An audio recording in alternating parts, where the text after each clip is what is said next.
ఈరోజు మనం డిస్టిలేషన్ గురించి చర్చించుకుందాం. డిస్టిలేషన్ అంటే ఏంటంటే డిస్టిలేషన్ అనేది ఒక సపరేషన్ టెక్నిక్ అని చెప్తాము. డిస్టిలేషన్ అంటే డెఫినేషన్ ఏ విధంగా చెప్తామంటే వేపర్ ప్రెజర్ని అట్మాస్ఫియరిక్ ప్రెజర్కి ఈక్వల్ చేయడాన్నే డిస్టిలేషన్ అని చెప్తాము. ఈ డిస్టిలేషన్ అనేది సాధారణంగా 7 టైప్స్లో ఉంటుంది. 1 simple distillation, 2 fractional distillation, 3 steam distillation, 4 vacuum distillation, 5 air sensitive vacuum distillation, 6 short path distillation, 7 zone distillation. సాధారణంగా మనం సింపుల్ డిస్టిలేషన్ మరియు వాక్యూమ్ డిస్టిలేషన్ని ఎక్కువగా పర్ఫామ్ చేయడం అనేది జరుగుతుంది. అయితే ఈ సింపుల్ డిస్టిలేషన్ గురించి ఈరోజు మనం మాట్లాడుకుందాం. దీన్ని ఒక రియాక్టర్ అని చెప్తాము. ఈ రియాక్టర్లో ఒక రియాక్షన్ మాస్ని మనం తీసుకుంటాము. ఈ రియాక్షన్ మాస్లో సింగిల్ సాల్వెంట్ అయినా ఉండొచ్చు, లేదా మిక్స్డ్ సాల్వెంట్ అయినా ఉండొచ్చు. ఈ విధంగా రియాక్షన్ మాస్ తీసుకున్న తర్వాత మనం దీనికి ఎజిటేటర్ ఆన్ చేస్తాం. ఎజిటేటర్ అంటే ఇక్కడ యాంకర్ కానీ ప్రొపల్లర్ కానీ లేదా ఏదో ఒక పిచ్ బెడ్ టైప్ టర్బిన్ కానీ ఏదో ఒకటి ఉండడం అనేది జరుగుతుంది. ఎజిటేటర్ని స్టార్ట్ చేస్తాం. స్టార్ట్ చేసినప్పుడు ఏం జరుగుతుందంటే ఈ రియాక్టర్లో తీసుకునేటటువంటి రియాక్షన్ మాస్ అనేది కలయబడ్డం అనేది జరుగుతుంది, రొటేట్ అవుతూ ఉంటుంది. ఇప్పుడు మనం ఏం చేయాలనేసి అంటే ఈ రియాక్షన్ మాస్లో ఉండేటటువంటి సాల్వెంట్ని హీట్ చేయాలి. హీట్ చేయాలంటే ఏం చేస్తామంటే ఈ రియాక్టర్లో ఉండేటటువంటి యూటిలిటీ జాకెట్లోకి యూటిలిటీని సప్లై చేయాలి. ఎటువంటి యూటిలిటీని సప్లై చేస్తాము అంటే స్టీమ్ని కానీ హాట్ వాటర్ని కానీ సప్లై చేస్తాము.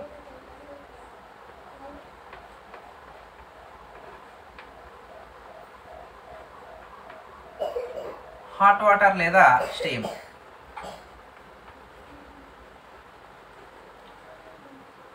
మనము ఈ రియాక్టర్ జాకెట్లోకి ఎప్పుడైతే ఈ యూటిలిటీని హాట్ వాటర్ని కానీ లేదా స్టీమ్ని కానీ సప్లై చేస్తామో ఇందులో ఉండేటటువంటి ఈ సాల్వెంట్ అనేది ఈ హీట్ని గెయిన్ చేసుకొని బాయిల్ అవ్వడం అనేది జరుగుతుంది.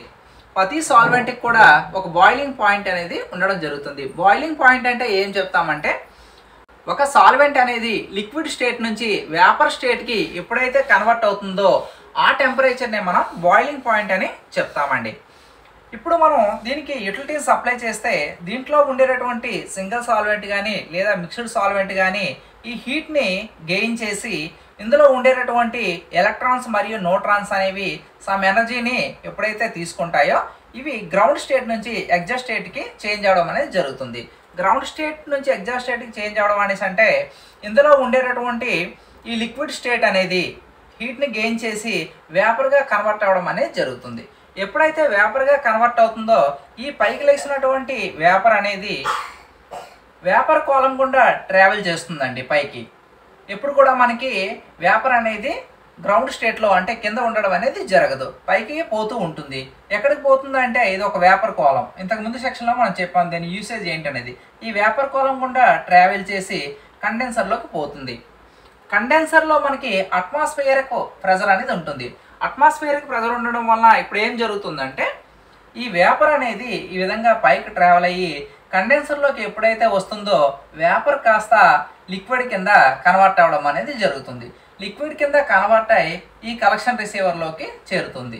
దీన్నే సింపుల్ డిస్టిలేషన్ అని చెప్తామండి. నెక్స్ట్ వన్, ఈ సింపుల్ డిస్టిలేషన్లో మనం ఎటువంటి ప్రికాషన్స్ని ఫాలో అవ్వాలి అంటే సింపుల్ డిస్టిలేషన్ పర్ఫామ్ చేయాలంటే ఫస్ట్గా మనం తీసుకోవాల్సినటువంటి జాగ్రత్తలు ఏంటి అంటే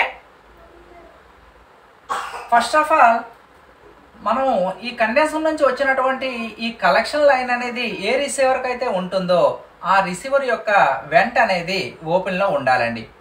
నెక్స్ట్ వన్, దీన్ని ప్రైమరీ కండెన్సర్ అని చెప్పాము, దీన్ని సెకండరీ కండెన్సర్ అని మనం లాస్ట్ సెక్షన్లో చెప్పుకోవడం అనేది జరిగింది. ఈ కండెన్సర్లకి యూటిలిటీని అప్లై చేయాలండి. ఎటువంటి యూటిలిటీ అంటే ప్రైమరీ కండెన్సర్కి ఆర్టీ వాటర్ని అప్లై చేస్తాము. RT water mean room temperature water. అంటే దీని టెంపరేచర్ ఎంత ఉంటుందంటే 25 to 35 degrees ఉండడం అనేది జరుగుతుంది. నెక్స్ట్ వన్, సెకండరీ కండెన్సర్కి +5 లేదా -10 కూలింగ్ని అప్లై చేయడం అనేది జరుగుతుంది. ఓకేనండి, ఇది రెండవ ఇన్స్ట్రక్షన్. మూడోది ఏంటంటే ఈ ఎజిటేటర్ని హై ఆర్పిఎంలో రన్ చేయాలి. హై ఆర్పిఎం అంటే ఏదైనా ఒక డిజైనింగ్లో ఒక రియేటర్ యొక్క ఆర్పిఎం అనేది 100% ఉంటే దాంట్లో 80% మనం ఎప్పుడు కూడా తీసుకుంటాం. ఈ 80% ఆర్పిఎంలో ఈ ఎజిటేటర్ని రన్ చేయాలి. రన్ చేసినట్లయితే ఇప్పుడు మనకి ఏం జరుగుతుందంటే అట్మాస్ఫియరిక్ డిస్టిలేషన్ అనేది ఈజీగా జరగడం అనేది జరుగుతుంది. ఇందులో ఉండేటటువంటి మెయిన్ సేఫ్టీ కన్సర్న్ ఏంటి ఉంటుంది అంటే ఏదైనా మనకి ఇన్సిడెంట్ జరగడానికి ఎక్కడ అవకాశం ఉంటుంది అంటే మనం అట్మాస్ఫియరిక్ డిస్టిలేషన్ పర్ఫామ్ చేసేటప్పుడు ఒకవేళ ఈ కలెక్షన్ రిసీవర్కి ఉండేటటువంటి వెంటను కానీ ఓపెన్ చేయడం కానీ మర్చిపోయినట్లయితే మనము ఈ రియాక్షన్ మాస్ను హీట్ చేసేటప్పుడు దీంట్లో ఉండేటటువంటి సాల్వెంట్ అనేది వేపర్ స్టేట్కి కన్వర్ట్ అయినప్పుడు ఏమవుతుందంటే ఇక్కడ కొంత ప్రెజర్ అనేది బిల్డప్ అవడం అనేది జరుగుతుంది.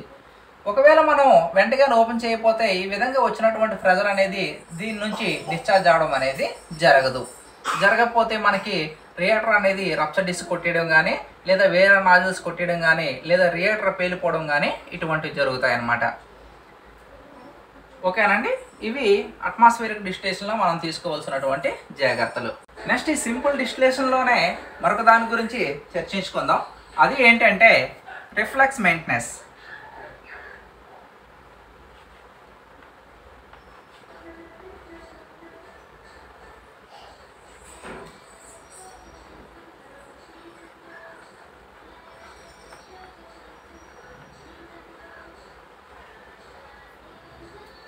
మనకి కొన్ని ఆపరేషన్స్లో రిఫ్లెక్స్ మెయింటెనెన్స్ అనేది ఈ రియాక్టర్కి అవసరం అవుతుంది.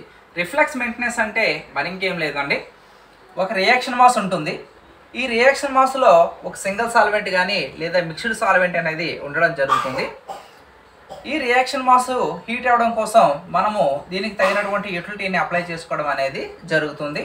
అది హాట్ వాటర్ కానీ లేదా స్టీమ్ కానీ అప్లై చేస్తాము. అప్లై చేసేటప్పుడు దీంట్లో ఉండేటటువంటి సాల్వెంట్ అనేది ఈ హీట్ని గెయిన్ చేసి లిక్విడ్ స్టేట్ నుంచి వేపర్ స్టేట్కి కన్వర్ట్ అవుతుంది. వేపర్ స్టేట్కి కన్వర్ట్ అయ్యి వేపర్ కాలం గుండా ట్రావెల్ చేసి కండెన్సర్లోకి వచ్చి ఇక్కడ మరలా లిక్విడ్ స్టేట్కి కన్వర్ట్ అవ్వడం అనేది జరుగుతుంది. లిక్విడ్ స్టేట్కి కన్వర్ట్ అయినప్పుడు మనకి అట్మాస్ఫియరిక్ డిస్టిలేషన్లో అయితే మనం ఏం చేస్తామంటే ఈ కలెక్షన్ రిసీవర్లోకి కలెక్ట్ చేసుకోవడం అనేది జరుగుతుంది. ఈ విధంగా మనం చేయకుండా ఇక్కడ ఒక వాల్ని కానీ బంద్ చేసి, లాస్ట్ వీడియోలో రిఫ్లెక్స్ లైన్ అని చెప్పాను కదండి, ఈ రిఫ్లెక్స్ లైన్ ఈ వాల్ని కానీ ఓపెన్ చేసినట్లయితే ఈ కలెక్షన్ అయినటువంటి సాల్వెంట్ కాస్త ఈ రిఫ్లెక్స్ లైన్ గుండా మళ్ళీ వెళ్ళి రియాక్టర్లో పడడం అనేది జరుగుతుంది. దీన్నే మనం రిఫ్లెక్స్ మెయింటెనెన్స్ అని చెప్తాము. ఈ రిఫ్లెక్స్ మెయింటెనెన్స్ని ఎందుకు మనం చేస్తాము అంటే మనము లోపల పర్ఫామ్ చేసేటటువంటి ఈ బ్యాచ్ అనేది ఎగ్జిక్యూట్ చేసేటటువంటి ఈ బ్యాచ్ యొక్క ప్యూరిటీ పెరగడం కోసం మనం రిఫ్లెక్స్ మెయింటెనెన్స్ని పెట్టుకోవడం అనేది జరుగుతూ ఉంటుంది అన్నమాట. ఓకేనండి, నెక్స్ట్ వీడియోలో మనం వాక్యూమ్ డిస్టిలేషన్ గురించి చర్చించుకుందాం.